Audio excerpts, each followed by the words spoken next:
Assalamualaikum warahmatullahi wabarakatuh. Selamat berjumpa di Ruang Pintar. Kali ini kita akan belajar bab 2 bilangan rasional. Kita akan membahas soal uji kompetensi. Materi ini sesuai dengan buku paket pada kurikulum Merdeka halaman 77 sampai 79 untuk siswa kelas 7 SMP. Nomor 1, lengkapi tabel di bawah ini dengan menyatakan nilai kebenaran masing-masing pernyataan beserta alasannya. Pernyataannya, nomor 1/2 merupakan bilangan rasional. Kita harus ingat definisi bilangan rasional, yaitu bilangan yang bisa ditulis dalam bentuk pecahan A per B, di mana B tidak boleh sama dengan 0. Karena 1/2 sudah bisa dibentuk 1/2, maka pernyataan ini adalah benar. Nomor 2, negatif 6 merupakan bilangan rasional. Apakah bisa dibentuk A per B?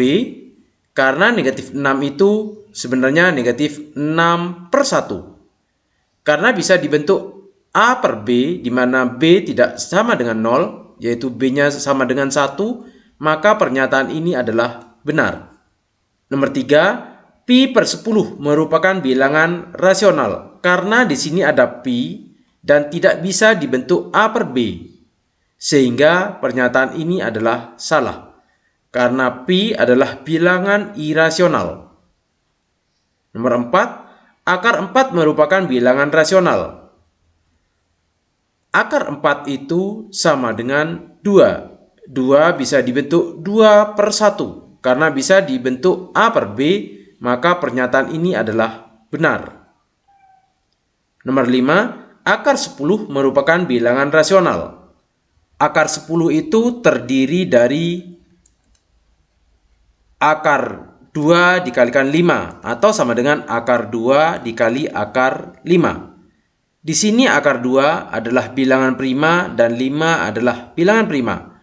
Ini kedua-duanya adalah bilangan irasional yang tidak bisa dibentuk A per B, sehingga pernyataan ini adalah salah. Nomor 6, negatif 0,125 merupakan bilangan rasional. Negatif 0,125 bisa dibentuk negatif 125/1000. Karena bisa dibentuk A per B, maka pernyataan ini adalah benar. 0 merupakan bilangan rasional. Iya, karena 0 adalah bilangan bulat. Bilangan bulat termasuk pada bilangan rasional, sehingga pernyataan ini adalah benar. Yang B, semua bilangan bulat negatif merupakan bilangan rasional. Benar, karena bilangan bulat adalah bilangan rasional. Nomor 2, ibu menekuni usaha penjualan jamu. Ibu memasarkan produk jamu buatannya dengan mengikuti bazar UMKM. Ibu membawa sejumlah stok jamu untuk dijual di acara bazar yang diselenggarakan selama 3 hari di balai kota. Hari pertama, ibu menjual 2/5 bagian dari stok jamu yang ada. Hari kedua, ibu menjual setengah dari sisa stok jamu hari pertama. Pada hari ketiga, ibu berhasil menjual seluruh stok yang ada. Yang A, berapa sisa stok jamu pada hari pertama? Pertama adalah 1 bagian, yang terjual adalah 2/5-nya, berarti dikurangi 2/5. Sama dengan 1 itu kita samakan penyebutnya menjadi per 5. 5/5 dikurangi 2/5 sama dengan 3/5 bagian. Yang B, berapa bagian stok jamu yang ibu jual pada hari ketiga? Jadi di sini pada hari ketiga,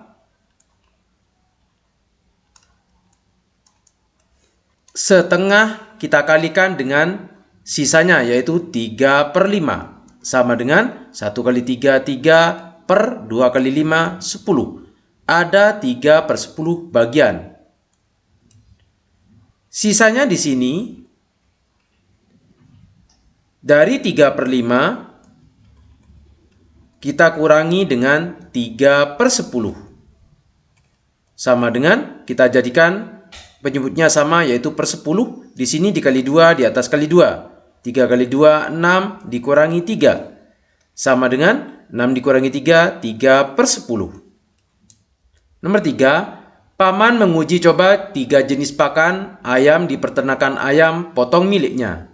3 ayam diberikan jenis pakan berbeda dan ditimbang beratnya setiap minggu. Tabel di bawah ini menunjukkan hasil pertimbangan berat ayam. Yang A, ayam yang diberikan pakan apa yang memiliki berat tertinggi pada minggu pertama? Kalau kita perhatikan pada minggu pertama, di sini 152,6, 120,8, 155,4, yaitu ayam dengan pakan C. Pakan C dengan berat 155,4 gram. Yang B, ayam yang diberi pakan apa yang memiliki penambahan berat tertinggi pada minggu pertama. Di sini ada kata penambahan, berarti perubahan berat. Yang B, kalau pakan A, akhirnya adalah 152,6. Kita kurangkan dengan saat ayam itu menetas, 42,9. Sama dengan 109,7 gram. Untuk pakan yang B, minggu pertama beratnya 120,8. Kita kurangkan dengan berat saat menetas 41,5. Sama dengan 79,3 gram. Pakan yang C, berat minggu pertama 155,4. Kita kurangkan dengan 48,3. Sama dengan 107,1 gram. Sehingga ayam yang diberi pakan apa yang memiliki penambahan berat tertinggi pada minggu pertama. Jadi kalau kita perhatikan di sini, yang tertinggi adalah pakan A. Yang C, ayam yang diberi pakan apa yang memiliki penambahan berat tertinggi sepanjang 4 minggu. Berarti untuk pakan A sepanjang 4 minggu, di sini kita perhatikan tabel waktu minggu keempat, yaitu 1043,5 kita kurangkan dengan saat menetas 42,9 sama dengan 1000,6 gram. Untuk pakan B 1112,8 kita kurangkan dengan 41,5 sama dengan 1071,3 gram. Untuk pakan C 1294,2 kita kurangkan dengan saat menetas 48,3 sama dengan 1245,9 gram. Kalau kita perhatikan, angka yang paling besar adalah 1245,9 gram, sehingga menggunakan pakan C. Nomor 4, jarak rumah Fajar dengan sekolah sejauh 1,7 km. Kalau kita ilustrasikan di sini, ini adalah rumah Fajar dan ini adalah sekolah yang jaraknya 1,7 km. Tepat di separuh jarak antara rumah dan sekolah terdapat toko alat tulis. Di sini ada kata separuh, berarti di tengah-tengah ada toko. Jarak toko dengan rumah, jarak toko dengan sekolah adalah sama, yaitu 1,7 kita bagi 2 atau kita kalikan dengan 2. Ini bahasanya sama, 1,7 dikalikan dengan setengah sama dengan 0,85 km. Berarti jaraknya ini 0,85 km. Siang ini sepulang sekolah ia hendak singgah ke toko alat tulis. Diketahui posisi Fajar berada 0,42 km dari sekolah. Berarti Fajar terletak di sini telah menempuh 0,42 km. Yang A, Berapa jauh jarak Fajar dengan toko alat tulis?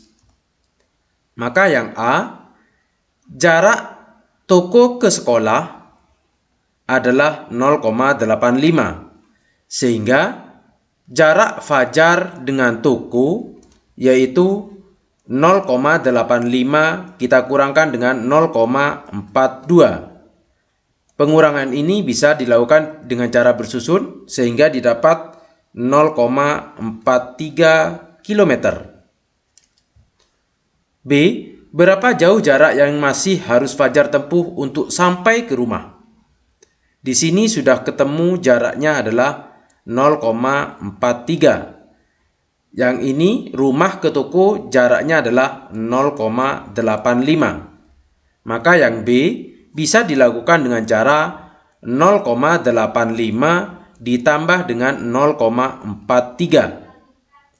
Dengan cara penjumlahan bersusun, 0,85 kita jumlahkan dengan 0,43. 5 tambah 3, 8. 8 ditambah 4, 12. Kita tulis 2, di sini 1. Komanya kita luruskan. Maka jaraknya adalah 1,28 km.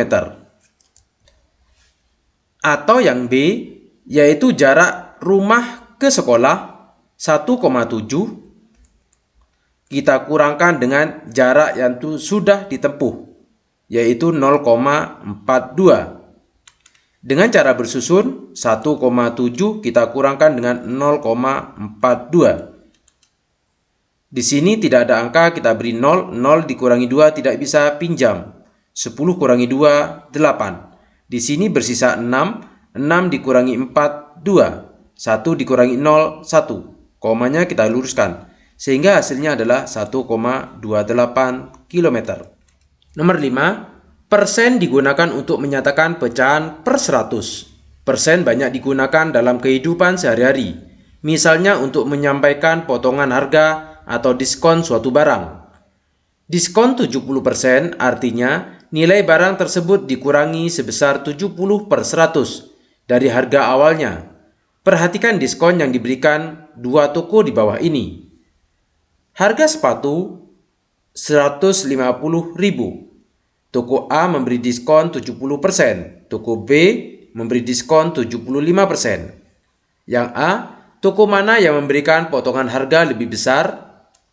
Kita perhatikan diskonnya. Yang lebih besar adalah toko B.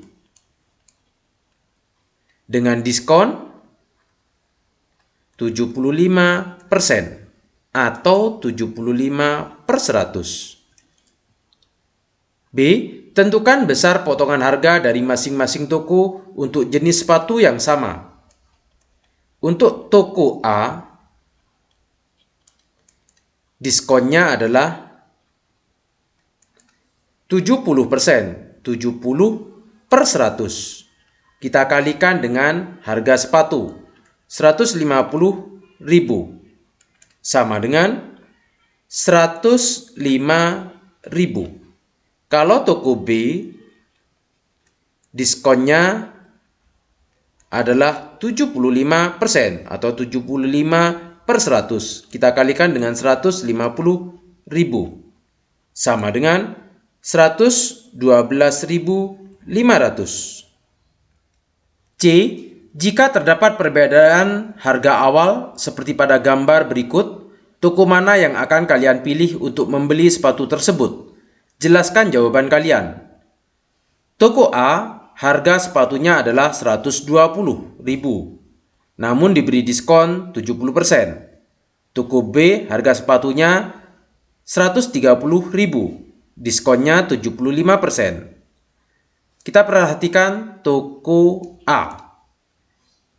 Diskonnya yaitu 70%, 70 per 100 dikalikan dengan harganya 120.000 sama dengan 84.000. Sedangkan toko B diskonnya 75%, 75 per 100 dikali dengan harga sepatu 130.000 sama dengan Rp101.250. Kalau kita bandingkan diskonnya yang lebih besar adalah toko B, maka kita membeli di toko B. Nomor 6, won Korea Selatan adalah mata uang yang digunakan di Korea Selatan. Simbol yang digunakan adalah seperti ini. Nilai tukar untuk 1 won Korea Selatan atau 1 KRW pada 18 Februari tahun 2022 terhadap rupiah IDR yang dikeluarkan oleh salah satu bank swasta di Indonesia ditunjukkan dalam tabel berikut. Untuk mata uang Korea Selatan, belinya adalah 11,75, jualnya adalah 12,47. Beli adalah nilai yang digunakan bank untuk membeli 1 Korea Selatan. Jualnya adalah nilai yang digunakan bank untuk menjual 1 mata uang Korea Selatan. Karina berencana berlibur ke Seoul, Korea Selatan dalam waktu dekat bersama keluarga. Ia membantu ibu menyusun berbagai alokasi biaya kebutuhan selama di sana. Yang A, berapa selisih nilai beli dan nilai jual yang dikeluarkan bank hari itu? Selisih yaitu harga jual dikurangi beli. Jualnya 12,47, belinya 11,75, sama dengan 0,72. Yang B, kebutuhan biaya transportasi per hari sebesar 50.000 mata uang Korea Selatan. Berapa rupiah yang diperlukan? Berapa rupiah yang perlu dibayarkan untuk mendapatkan 50.000 mata uang Korea Selatan tersebut? Yang B, harga jual di sini 12,47. Kita kalikan dengan biaya transportasi yaitu 50.000, sama dengan 623.500. C, tahun lalu ayah juga pergi ke Seoul untuk urusan pekerjaan. Ayah masih memiliki sisa uang won sebesar 1.432. Berapa nilai uang 1.432 ayah dalam rupiah per tanggal 18 Februari tahun 2022? Maka karena di sini membeli 11,75 kita kalikan dengan 1.432. Ini sama dengan 16.826. D, untuk kebutuhan oleh-oleh, ibu menyiapkan anggaran sebesar 624.000. Berapa mata uang Korea Selatan atau berapa won besar anggaran untuk membeli oleh-oleh? Bulatkan ke nilai satuan. Berarti 624.000 kita bagi dengan 12,47 sama dengan 50.040 rupiah, 096 dan seterusnya. E, sebesar 10% dari biaya akomodasi dialokasikan untuk biaya tidak terduga. Jika ibu mengalokasikan 24.940.000 untuk biaya akomodasi, berapa won biaya tak terduga yang tersedia?